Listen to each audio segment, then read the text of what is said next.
Itoophiyaan humna teekinooloojii addunyaa jijjiiramaa xiyyeeffannoo keessa galchitee ijaaruun dijitaala Itoophiyaa dhugoomsuu fi nageenya hunda galeessaa fi olaantummaa guutuu mirkaneessuuf hojjetaa jirti. Expoon teekinooloojii Itoophiyaa 2025 biyyoota addunyaa 55 ol hirmaachisee tibbana magaalaa Finfinnee giddugala konvenshinii idil addunyaa addisitti gaggeeffame muuxannoo walii qoonnee irra dabarre guddinni damee teekinooloojii tarkaanfataa ta'uu fi agarsiistuudha jedhan hirmaattonni yaada isaanii FMC'n gaan. Teekinooloojiin haaraan kanaan dura ilaallee hin beekne dhageenye hin beekne jiru. Isaaniin gara ofii keenyaatti madaqsuu danda'uu qabna jechuudha.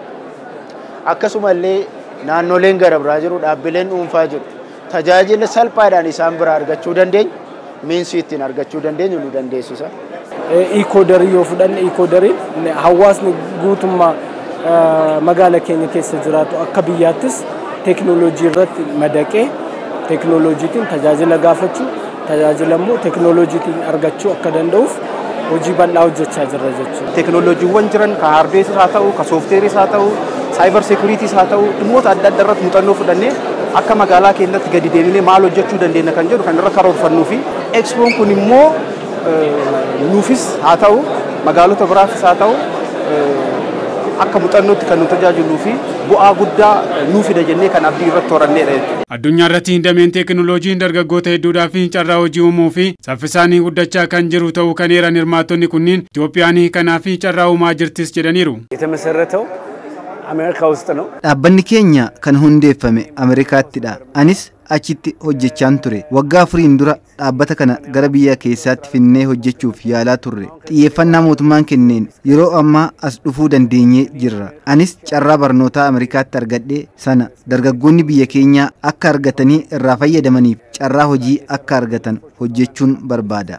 እየሰሩ ላሉ ወጣቶች ስራ መፍጠር ነው የሚፈልገው። ድርጅታችን ሬንቶሎ ይባላል። dhaabbanni keenya reentitooloo jedhama. Nuti xiyyeeffannee kan irratti hojjetaa jirru damee ijaarsaa albuudaa fi qonna irratti rakkoo jiran hiikuu irratti xiyyeeffannee hojjetaa jirra. Damee ijaarsaa irratti dhaabbileen bobba'an maashinoota isaanii akkaataa ittiin bulchuu danda'anii fi rakkoo mudatu dafanii furuu akka danda'an kan gargaaruudha. Gama biraatiin kireessaa fi kireeffataan akka wal argu taasisuun kan dandeessisuuf keessaa qaba. ከባለቤት ጋር ኮኔክት የሚያደርጉበት platform ነው ማለት ነው. The more you get advanced in application ammayyummaa teekinooloojii dabalaa jiruun sodaan nageenya saayibaris akkasuma muddachuu danda'a. Kana hiikuuf dhaabbanni keenya hojjechaatii jira. Nageenya saayibarii malee dhaabbanni tokko carraan itti fufuusaa rakkoo waan uumuuf kanaaf hojjechaa jirra. Yeroo ammaa teekinooloojiin damee hundaan babal'ataatii jira. Akkuma babal'ina isaa irrattis hojjennu nageenya isaatiifis xiyyeeffannoo kennuu qabna. Nutis isa kana irratti hojjechaatii jirra. to make sure that the information and data is not tampered with.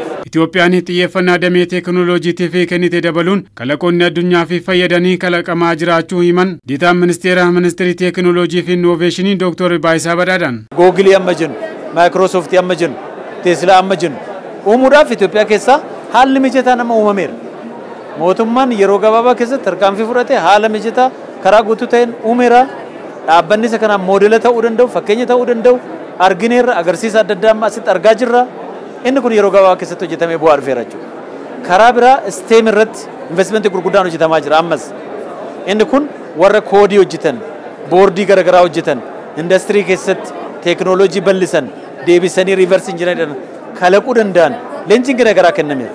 Kanaaf startup xixiqqaan karaa damee kana keessatti hojii hojjetan hundi isaanii innovative industirii xiqqaarraa akka guddaatti xiqqoorraa aga baay'eetti oomishuu danda'u qabu jechuudha. Expo kana irratti hirmaattonni 10,000 ol akka hirmaatan yaadamus dhaabbileen hanga yaadamee ol hirmaachuu ዳይሬክተር ወላንቶኒ ተጃጅለ ነገኛ ኦዴፈኖ ቢያለሳ አደ ትግስቲ ሐሚድ ይብሰኒሩ ከ10,000 በላይ ታዳሚዎችን እናስተናግዳለን ብለን የጀመርንበት hirmaatota 10,000 hirmaachisna jennee qabannee turre garuu kan yaanneen olitti harka 20 dabalee hirmaattonni 15,000 ol irratti argamanii jiru.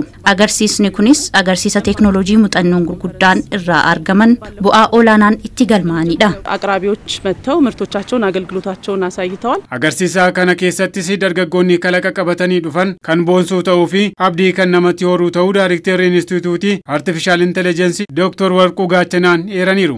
እንደዚህ አይነት ወጣቶች dargaggoota kalaqa qaban muuxannoo qooduu kan danda'an agarsiisa kanarratti arginee jirra. Agarsiisa akka kanaa bara kana jalqabnee jirra. Kanarraayis bu'aan argamanii jiru. Akka biyyaatti dandeettii oomishtummaa keessatti mul'atee jira. Dhaabbileen idil addunyaa 100 ta'an oomisha isaanii qabatanii agarsiisa kanarratti argamanii jiru. Agarsiisa kana cinaattis dorgommiiwwan teekinooloojiis turanii jiru. Dorgommii kanas dorgomsiisaa kan turan dhaabbilee bebeekamoo idil addunyaa irraa dhufanidha. Isaan kanas ኢትዮጵያኖን እንጂፋቾስ danda'aniiru. በጣም በላቀ ውጤት ኢትዮጵያኖች አሸንፈዋል ማለት ነው።